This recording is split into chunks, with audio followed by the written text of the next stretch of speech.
This week here in the Big Show, but we can't leave out the couples either. Some love scientists found that there are 7 popular times of the year when people break up, and one of them is right around the corner, 2 weeks before Christmas. If you don't want to be a statistic, you'll want to listen to our next guest. In a few months, he will celebrate his 35th wedding anniversary. Alan Fox is a New York Times best-selling author. His book is called People Tools for Love and Relationships. Welcome, Alan. Great to have you with us back again. Good morning. Thank you. So is this what I mean, you can understand people doing this before Christmas, before Valentine's Day. They just don't want to buy a gift, right? Is that it? Well, that may be part of it, but I think Christmas is a time of celebration and family, and maybe you don't want to introduce somebody to your family. Also, maybe you want to clear the deck for the new year. Or introducing the family kicks it up to the next level where you don't want to be. Right. All right, so let's get to our tips here. The first one is, the key is you be brave in 2 ways, be real, and love them first. What does that mean? You bet. Are you supposed to wait for them to love you first? Well, you know, in a relationship, don't be passive. Yeah. You know, it's said that people, there are people who watch things happen, people who make things happen, and you want to be the person who makes things happen. You can take responsibility for your relationship, and also, the best advice I ever read on relationship is, if you want someone to love you, love them first. Go first. Be brave. You've got to take some risk, and I think that's important. Let them know that you care for them. And you have to, don't be afraid to identify what your core values are. A lot of people would think that's a natural, but do you hide those a lot of times?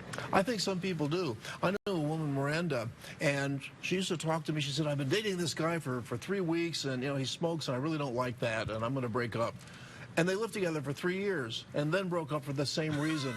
So if you know something really bothers you, or find out from your partner if anything you do really bothers them, and get it out in the open. Talk about it. All right, tip number 3, reliable and exciting. How do you avoid the boredom?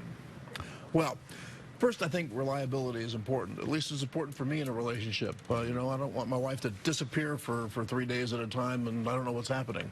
And to make it exciting, I think you have to be creative. For example, if you've been together for 3 months or 3 years or 30 years, go out on a date and take a new persona. You know, pretend that you're a brain surgeon or a mortician, and just go that way. Wear different clothes. You know, put on a beret or a top hat, and take different personas, so what you can have the reliability and the comfort that brings. But also, you got to bring something new. Be romantic in a different place. You know, ninth hole of a golf course. Yeah, this is an interesting thing. I've never heard someone say settle.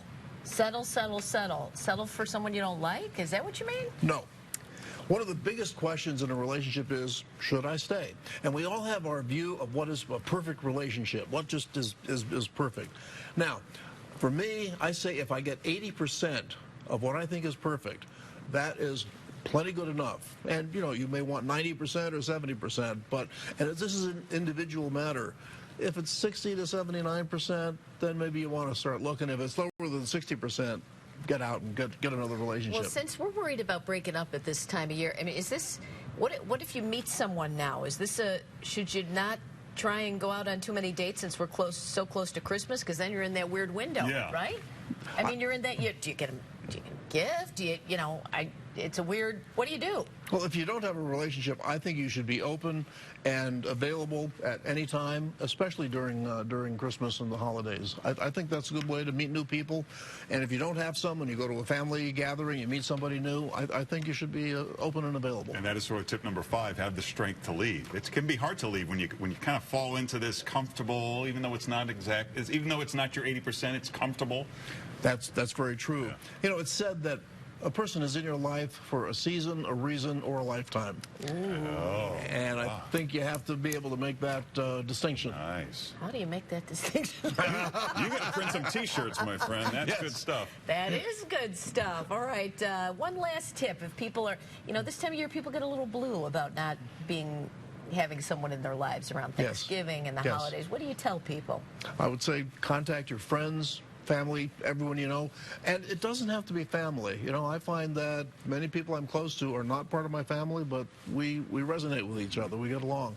So look for friends and do it in advance. I mean, you still have a month, more than a month. And don't isolate, right? Just get out there and enjoy the friends you have. And, Right. Yeah. Get out there and do it. Sometimes I want to stay home. I get out and it works fine. Yeah, so you're saying if you're sitting on your couch watching a bad TV every night, you're not going to meet anyone. Correct. Yes, absolutely. I don't want to mention any names.